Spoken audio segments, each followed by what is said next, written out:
that we establish a rhythm, establish that the horses are going very forward to successfully jump it. You can't come into this fence at 600 meters a minute and be successful. So it's quite hard to get a line through here that is as straight as you can make it. The question here, obviously, like I said, is the water.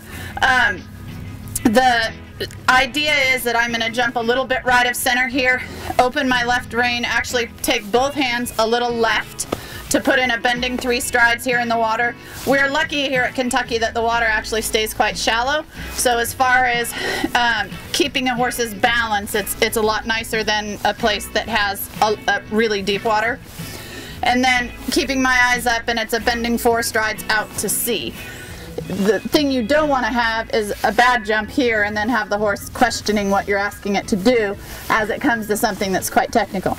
But this is quite a question here as far as it's skinny, it's up and down sort of like a sunken road, and it's a related distance also. We'll think of, as you get across the crossing there, changing your canter a little bit, getting them uphill in what we call a strong coffin canter, and just keep riding forward to this. The big thing that you want to avoid doing is getting into what we call a vacuum and having each stride slower than the stride before, so that you don't have enough RPMs to jump this. I'll be talking about this jump because this seems to be my jump every year.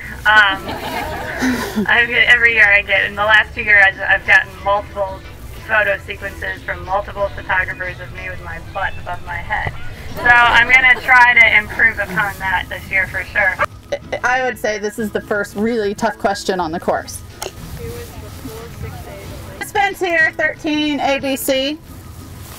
We come, if you guys look up the hill, there's that oxer there, there's a little ditch underneath it.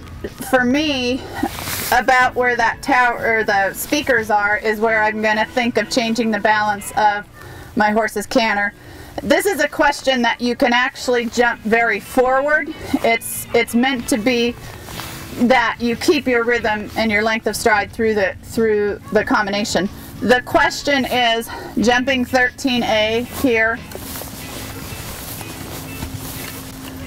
where we've decided to jump is actually on the high part of this brush a little bit here, land where Allison's landing, and then we have 5 pretty going strides to this ditch and wall here, which from far away looks easy, nice thing. It's actually a fairly big fence. Again, at this level, hopefully the horses aren't too ditchy. The direct route is jumping the right side of this log up here down to where Amy's standing, and then straight onto the corner of the water. And then you have to stay straight until you find your line to jump out. I'm just going to walk that line for you guys so you see what the horses are looking at. But it's important you put yourself on a line to this last fence so the horses can really see it and register it. I think the little bank here is going to help us wedge the horse into that jumping spot. And the striding doesn't matter here. A lot of, we get to the water helps produce rhythm, but not necessarily keep the quality of the canter. So in that rhythm, it's important their feet moving and in a nice balance to keep the energy, and then connection right down the middle of the range.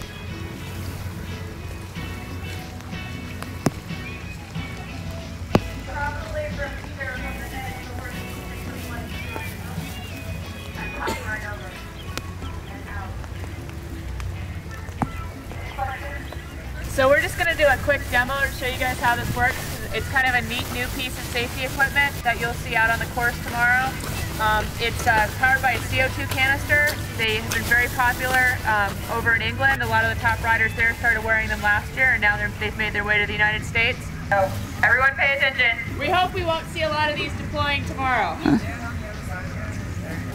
Here. So they won't come off or won't flow while you're riding. They're made to really, you need the force of coming off the horse to pop them. So it takes a bit of weight to really, get that thing going.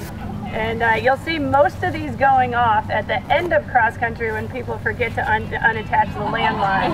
And when we're in the vet box, that's when you're all happy, you pet your horse, you jump off, and poof, there goes your vest.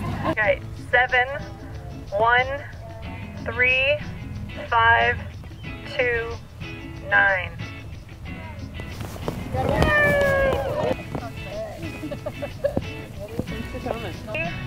607. We'll take all the pictures together. Oh my goodness.